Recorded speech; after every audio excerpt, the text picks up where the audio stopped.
Hello and thanks for joining us at the Asbury in Shropshire, England. We are coaches Andy and Piers from Me and My Golf, and it's Friday, Andy, the end of the week.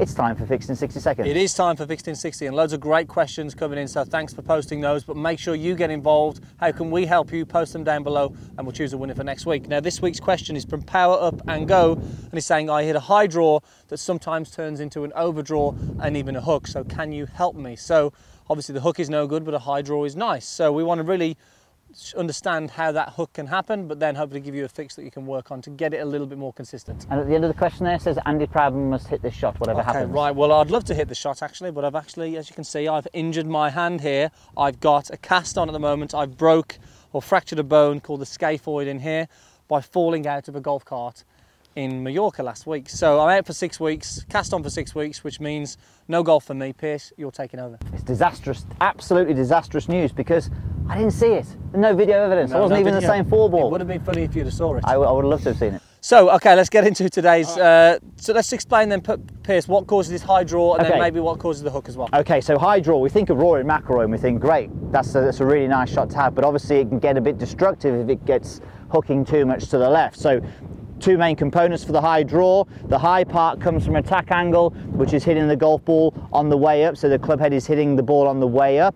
The draw component mainly is when we get the club swinging out to the right. So if we can get the club head swinging out to the right, that is going to allow and be one of the main components on getting that high draw. The problem is when we start swinging the club too much out to the right. When that happens, we really can exaggerate that shape on the golf ball and turn it into a high hook. And it just creates too much difference between the face and the path, really, which is the key to sort of getting that hook, which we don't want. And there's also issues around club face and about obviously where the contact is in the face, but let's not get into those. This is a drill that I use myself. If I start getting a little bit high hooky, this one really does help me a lot. Okay, so let's get into the drill then, Piers. Okay. 60 seconds to get a nice fix in. Okay. You ready to go? I'm ready to go. Okay, you can go. Head covers are going to help you with this, because what we're going to do is we're going to place one of the head covers target side of the golf ball, but on what we would call the outward portion of the swing, and then we have the head cover behind, which is going to cover from the inward portion of the swing. Now your objective is to simply miss the head covers. So if you can actually imagine that if you were to swing the club too much out to the right as you're swinging down to hit the golf ball, you may hit this head cover, or you may hit that head cover there, or you may hit both. Your objective, as we said, is to miss those covers. So rehearse swinging down in between the gateway, as we call it. You can even, if you want to, feel as though you swing more to the left, so that would almost feel like a fade swing when you're hitting it, but your objective is just to make sure you miss the head covers. If you're missing the head covers and still high hooking it, then you need to get them in a little bit closer. Okay. Shall I hit one? 10 seconds to go. All right, here we go. Hard wind off the right here. Let's see what happens. This is all, the wind is asking for a high hook.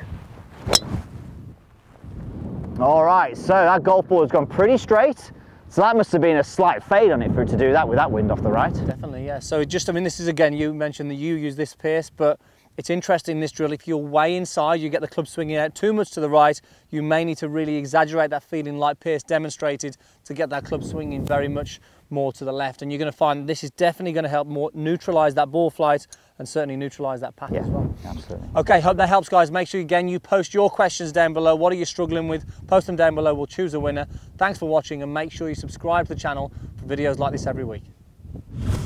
So thanks for watching. Now we keep asking you to subscribe. It allows you to see these videos for free every single week, so hit that subscribe button. Yes, definitely. If you really want to improve your game as well, make sure you head over to our website, meandmygolf.com. Lots of great instructional videos on there that's going to help your game. Click on the link in the corner there. Thanks for watching.